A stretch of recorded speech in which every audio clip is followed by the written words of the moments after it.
Sir అసలు ముద్దాయిని తీసుకొచ్చాను సార్. వీడేనా ముద్దాయి? నువ్వు వెళ్ళిపో. అలాగే సార్.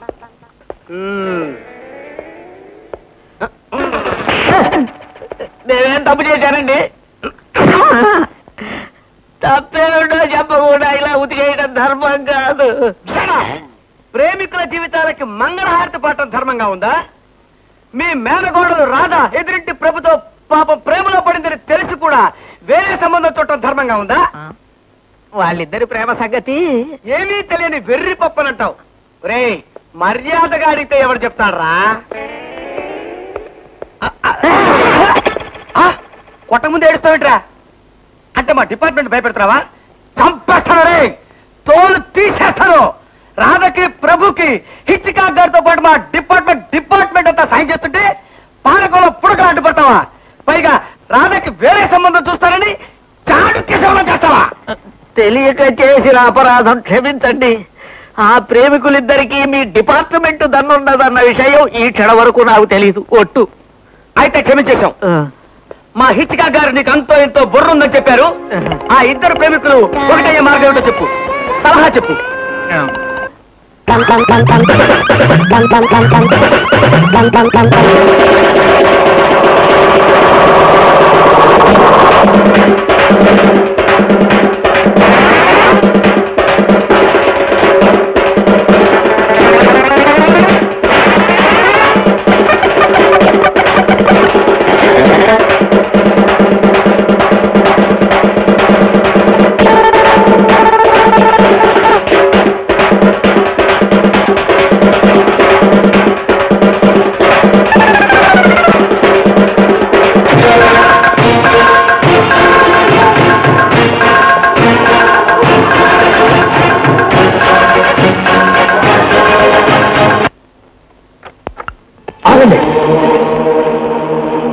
ఏమిటలా ఆశ్చర్యపోతున్నారు? నేను కీర్తిశేషులైపోయిన మాధవాచార్య ఆత్మను మాట్లాడుతున్నాను. నేను ప్రేమ కోసం బలైపోయిన కరుణ ఆత్మను మాట్లాడుతున్నాను. నేను కరుణ ఎంతో గాఢంగా ప్రేమించుకున్నాం. మతం పేరుతో మా ఇద్దరిని ఘోరంగా విడదీశారు. మా చావుకి కారకులు కూడా అయ్యారు. ఆశలు తీరని మేము ప్రేతాలమయ్యాం. రాధా ప్రభువులను ఆవహించాం. ఏం జరగకూడదని ఆశించి మీరు మమ్మల్ని చంపేశారో వీళ్ళ విషయంలో అదే ఈరోజు జరిగిపోయింది. మేము ఏ కోరికనైతే తీర్చుకోకుండా చనిపోయామో ఆ కోరికను నెరవేర్చుకోవడానికి వీళ్ళ శరీరాల్లో ప్రవేశించి ఈవేళ ఆ కోరికను కూడా తీర్చుకున్నాం. అందువల్ల మా కోరిక నెరవేరింది. ప్రభురాధను ఇన్నాళ్లు ఆవహించి వాళ్ళకి ఎన్నో ఇబ్బందులు కలిగించాం. వారికి మా కృతజ్ఞతలు. ఇక మేము వాళ్ళ శరీరాన్ని వదిలిపెట్టేస్తున్నాం. జూన్లకడక. సార్, హిచ్కాక్ గారు, జరిగిన ఘోరానికి ఏదో ఒక పరిష్కార మార్గం ఆలోచించాలి. మీరైతే ఏం చేస్తారో చెప్పండి.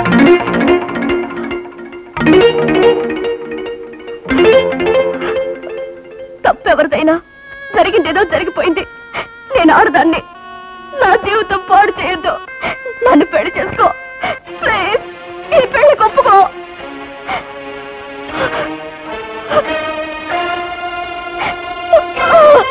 అన్నయ్య చూడరా, మీరు అన్నట్టు అది ఏ హైసం చేసుకుంటుందో ఏమిటో నాకేదో భయంగా ఉందండి. ఆ పిల్ల ఏడుస్తుంది కదా, నా పిల్లతో నా పెళ్లి జరిపించద్దు. మా డాడీ నమ్మకాలే నా నమ్మకాలు. నేను ఆ పిల్లని పెళ్లి చేసుకోను. నన్నుగా బ్రతకనివ్వండి. ఒక ఆడపిల్ల జీవితాన్ని పాడు చేసిన తర్వాత ఎందుకురా బ్రతకడం? మీ నాన్న మతాన్ని నమ్ముకున్నాడు కానీ మానవత్వాన్ని వదులుకోలేదురా. నువ్వు ఆ పిల్లనే పెళ్లి చేసుకోకపోతే నీ కళ్ళతో మీ ఇద్దరు చస్తావురా.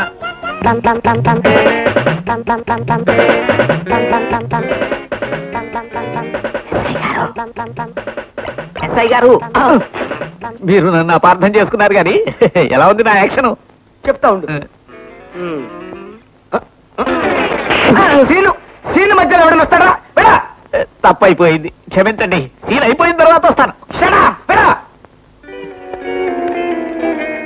ఈయనెక్కడ ఎస్ఐ? కొడతాడో తడతాడో తెలీదు.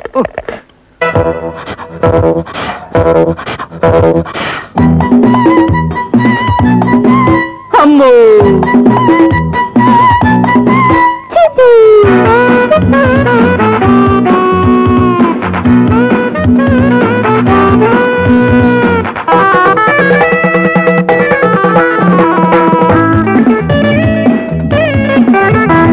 నా కథే ఇంకా నీతోటి రాసలీల మన్మథా ఇంకా మాంపాహి మాపటి వేళ లేస్తూ మహిళేస్తూ సరివేస్తూ చెలి వంకే చూస్తూ అస్తు శుభమస్తు ప్రియమస్తు చిరుముద్దు సండే ప్రేయల్లో వండే ప్రేమల్లో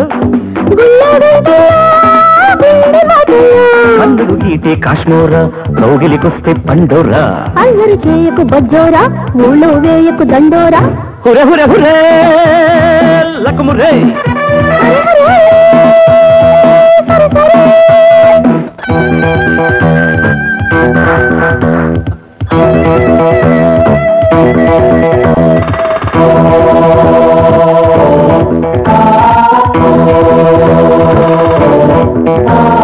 హొయ్యారే హొయ్యారే హొయ్యారే తయ్యారే తయ్యారే తయ్యారే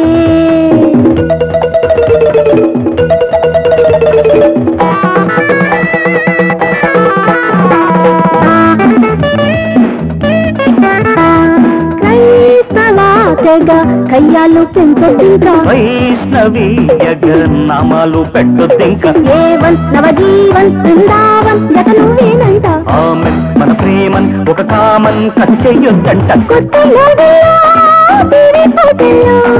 హార్ట్ బీటుల్లో హాయి పాటల్లో పెళ్ళికి ముందే ఆవిందా పెళ్ళైనాక గోవిందా రింగు రింగు మరక శృంగారానికి హద్దుందా హుర హుర హురే లకమురై దెయ్యం గారికి నా థ్యాంక్స్ ఇంకా నీ డ్రెస్ భూతం గారికి కంగ్రాట్స్ మాసే ఇంకా కాస్ట్యూమ్స్ హుర హుర హురే లకమురై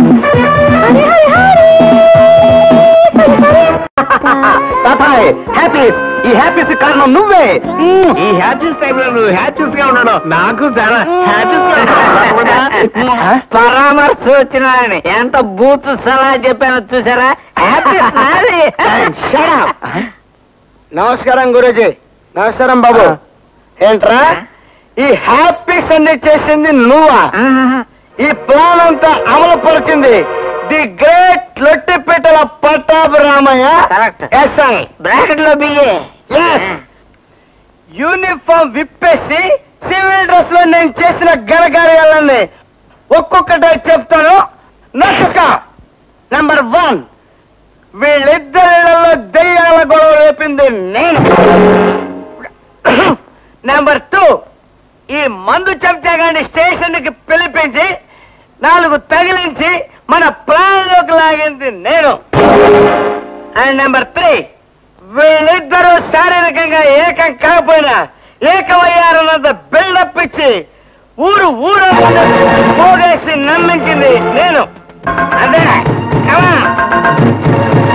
అరే ప్రభు అలెగ్జాండర్ రండిరా రండి.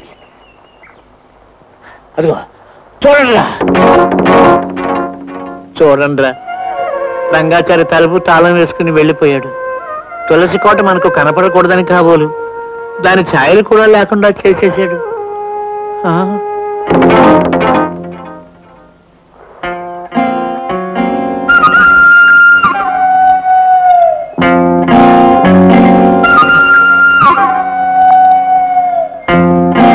అలెగ్జాండర్, రైలు పట్టాలు పక్క పక్కనే ఉంటాయి తప్ప ఎక్కడా ఎప్పుడు కలవు.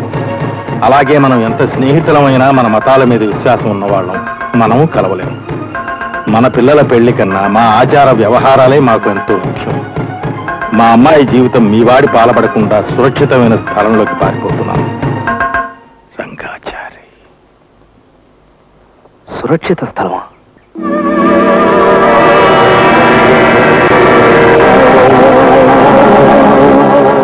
అయ్యి బాబాయ్ బాబాయ్ బాబాయ్ బాబాయ్ బాబాయ్. ఆచార్య గారు ఏంటండిది?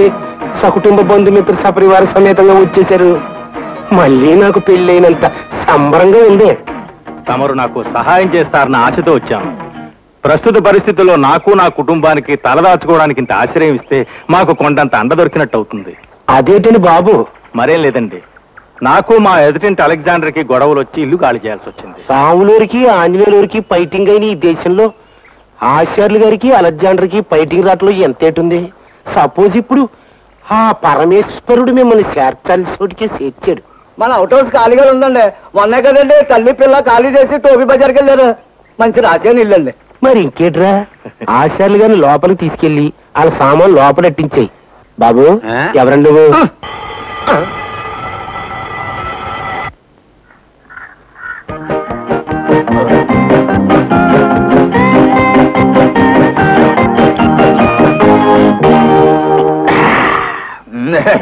నేనెవరన్నా అడిగారు కదూ, నేను శ్రీమంత్ రంగాచార్య గారి ఏకైక బామర్ది గారిని.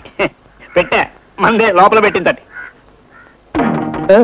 బావా లోపలికి కూడా వెళ్లకుండా నీకోసమే నిలబడ్డాను. దేనికి బావా? నువ్వు నాకు మాట ఇవ్వాలి. యజ్ఞోపవితం తీసి పట్టుకో. ఏ విషయం బావా? మనం ఇక్కడ ఉన్న సంగతి అలెగ్జాండర్ గాని ప్రభువు గాని ఎట్టి పరిస్థితుల్లో తెలియడానికి వీల్లేదు. అది కాదు బావా. మాట్లాడకు. నాది మొండితనమో మూర్ఖత్వమో. ఈ బొందుతో పుట్టిన బుద్ధి ఈ బొందుతోనే పోవాలి.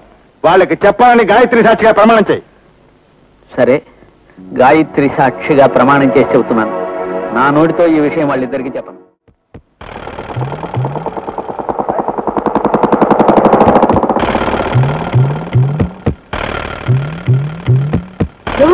ప్రభువాయ్ రాధాక వాళ్ళు పురుషోత్తం గారు అవుట్ హౌస్ లో ఉన్నారంట. ఈ విషయం మీకు చెప్పనని అప్పలా జరి వాళ్ళ బావికి ఒట్టు పెట్టారంట. ఈ సమాచారం అప్పలాచారి చెప్పినట్టు కాదు, నేను చెప్పినట్టండి. ఫిర్మిలేంగే యజమాని కదా అని రంగాచారి పురుషోత్తం దగ్గరికి చేరుంటాడు.